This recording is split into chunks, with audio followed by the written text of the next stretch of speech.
Bro ఇప్పుడు మనకి Congress party Teenmar మల్లనే సస్పెండ్ చేసింది కదా, దాని గురించి నువ్వు ఏమనుకుంటున్నావు?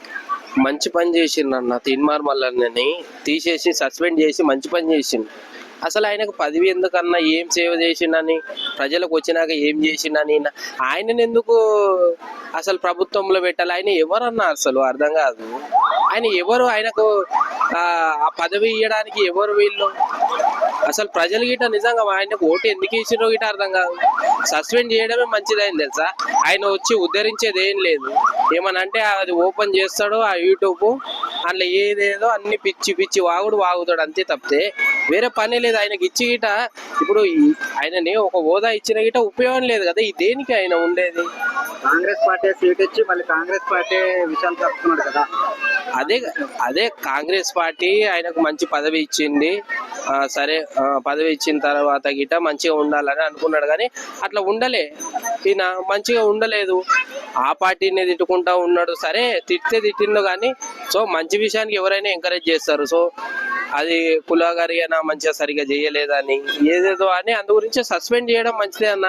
ఈయనకు రాజకీయం వద్దు. ఈయన వచ్చి ఏం చేస్తాడన్న రాజకీయాల్లో నాకు అర్థం కాదు. సరే, నెక్స్ట్ మరి టీఆర్ఎస్ పార్టీలోకి ఏమైనా జాయిన్ అవుతాడంటావా? చెప్పలేమన్న. అవకాశం ఇస్తే పోవచ్చేమో. డబ్బులు ఇచ్చిన కొద్దిగా పార్టీ గట్టి పార్టీ కాబట్టి కొద్దిగా వెళ్ళొచ్చు, చెప్పలేము. తీన్మార్ మల్లన్న అంటేనే ఇక అదే కదా. ఆ పార్టీ నుంచి ఈ పార్టీకి దుంకాలి, ఈ పార్టీ నుంచి ఆ పార్టీకి దుంకాలి, ఇట్లా ఎన్నో పార్టీలు చూసి వచ్చిండు. ఆయనకు రాజకీయం వేస్ట్ అన్న. ఎందుకంటే రాజకీయ నాయకులు ఏవైతే తప్పులు ఏవైతే హామీలు చేసిండో అవి చెప్పడానికి మాత్రం సూట్ అవుతాడన్న. రాజకీయంకి వచ్చి నేను ఏదో ఉద్ధరిస్తా ఏదో చేస్తా అంటే ప్రజలు ఓటు వేయరు. ఎందుకు వేస్తారు? నువ్వు ఎవరా? నువ్వు అర్థం కాదు. నువ్వు ఏం చేసినావు అని ప్రజలకి. బీసీల కోసము నేను సీఎం అవుతాను పిఎం అవుతాను అని అంటున్నాడు కదా. ఏ సర్పంచ్ కాలేడు ఆయన, నువ్వు మళ్ళా ఆడిపోయినావు, అంత దూరం పోయినావు. ఆయనకి ఎందుకు ఓట్లు వేస్తారు? నేను సీఎం నైతా పిఎం నైతా నిన్నెవడు? ఎంఎన్సీ ఏదో ఇచ్చిండ్రు, సరే ఎట్లనో చూద్దాం ఒకసారన్నా ఏం చేస్తాడు అని ఇచ్చిండ్రు. ఇప్పుడు బయట పడ్డది, సస్పెండ్ చేసే కాడికి వచ్చింది కదా. నువ్వు ఏం చేస్తున్నావు అసలు? ఈ ప్రజలకి ఏమైనా చేస్తున్నా? వచ్చి ఏమైనా మాట్లాడుతున్నావు? ప్రజల తరపున మాట్లాడాడే.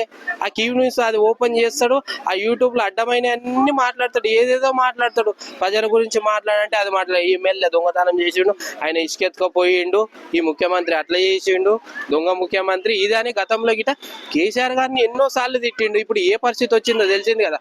కాంగ్రెస్ వస్తే బాగుండే అని అన్నాడు ఎన్నోసార్లు. కాంగ్రెస్ వచ్చినాక చూపించింది కదా కాంగ్రెస్ నీ సత్తా.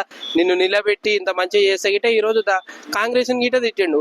ఈయనకు రాజకీయం పనికిరాదన్న. ఆ క్యూ న్యూస్ పెట్టుకున్నాడు, అది మంచిగా ప్రజల గురించి మాట్లాడేటట్లయితే బాగుంటది. కానీ క్యూ న్యూస్ తరపు నుంచి మాట్లాడితే ప్రజలకు బాగుంటది. కానీ వచ్చి రాజకీయం వస్తా నేను ఉద్ధరిస్తా అంటే నిన్ను ఎవడు ఎమ్మెల్యే కాదు కదా. అసలు నిన్ను ఇంకోసారి అసలు సర్పంచ్ గిట గెలిపియ్యారు నిన్ను. ఆ పరిస్థితి ఉంది ఈరోజు తీన్మార్ మల్లన్నకి.